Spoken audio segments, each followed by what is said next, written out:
ချမ်းသာကြွယ်ဝသူတထေးကြီးတဦးသည်ရင်းဤဇနီးဖြစ်သူမှာသူပိုင်ဆိုင်သောဟိုတယ်တွင်စပွဲထိုးလုပ်နေသည်ကိုလုံးဝမသိရှိခဲ့ပေတနေ့တွင်ဟိုတယ်သို့တထေးကြီးရောက်လာချိန်တွင်အခြားဝန်ထမ်းများကသူ့အာရုံစိုက်မှုကိုရရှိရန်အလူအယက်ချင်းကပ်ကြသည်ထိုအချိန်မှာပင်ကလေးငယ်တဦးအစားအစာဆုံးမိပြီးအသက်ရှူကျက်သွားခဲ့သည်သို့သောဟိုတယ်ဝန်ထမ်းများမှမူအရေးပေါ်အခြေအနေကိုလစ်လျူရှုထားကြသည်တထေးကြီး၏ဇနီးဖြစ်သူကသာအလင်းအမြန်ပြေးသွားပြီးကလေးငယ်ကိုကူညီပေးခဲ့သည်သူမ၏အကူအညီကြောင့်ကလေးငယ်မှာပိတ်ဆို့နေသော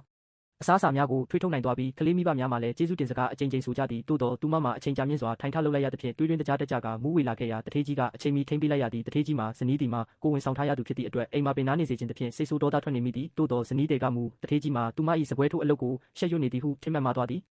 ဟိုတယ်မန်နေဂျာမှမူတထေးကြီးကသူမကိုအာယုံစိုက်သွားသည်ကိုမနာလိုဖြစ်ကအလုံးမထုတ်ပယ်ရန်ကြိုးစားသည့်တထေးကြီးကဒေါသတကြီးဖြစ်ကလေးကိုကူညီခဲ့သူမှာသူမတဦးလည်းဖြစ်ကြောင်းအလုပ်ပေါ်ပေါ်ဆသူများကိုသာအလုပ်ထုတ်တင်ကြောင်းပြောကြားလိုက်ပြီးမန်နေဂျာလည်းအခြေအနေကိုပြန်လည်ထိန်းသိမ်းရန်ကလေးကိုလစ်လျူရှုခဲ့သောဝန်ထမ်းများကိုစုချင်းငွေဖြတ်တောက်ပြီးဇနီးတဲ့ကိုမူဒေါ်လာ30စုချီးမြှင့်ကြောင်းကြေညာလိုက်မှသာတထေးကြီးမှာဟိုတယ်မှပြန်သွားခဲ့သည်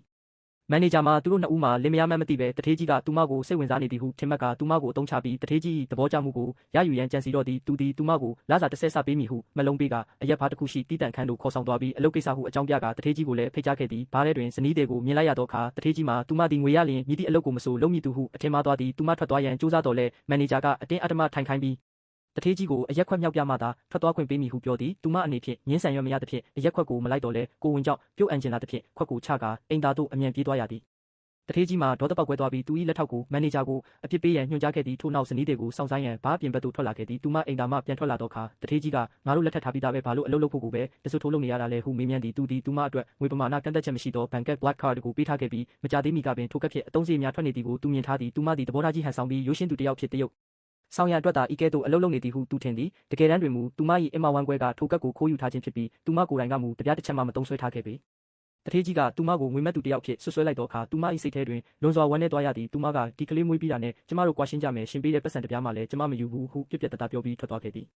ထိုညတွင်တထေးကြီးမှာအိယာပေါ်တွင်ဘာမှမဖြစ်ခဲ့သလိုဟန်ဆောင်ကသူမကိုစောင့်နေသည်သို့တော်သူမအခန်းထဲဝင်လာပြီးသူမ၏ခေါင်းကိုကောက်ယူလိုက်သည်သူမကရှင်ကကျမကိုငွေမဲ့သူလို့ထင်နေတာပဲကျမတို့အတူအိပ်ဖို့မထိုက်တန်တော့ဘူးဟုပြောသည်တထေးကြီးကမိဘတွေစိတ်ဝမ်းကွဲနေရင်ကလေးကိုထိခိုက်လိမ့်မယ်ဟုတားတော်လဲသူမကခေါင်းကိုဆွဲယူကကျမတို့ဘယ်တော့မှတယောက်ကိုတယောက်ချစ်ခဲ့ဘူးလားမဟုတ်ဘူးဟုပြောပြီးအခန်းထဲမှထွက်သွားခဲ့သည်တထေးကြီးမှာအိယာပေါ်တွင်ပက်လက်လန်ရင်း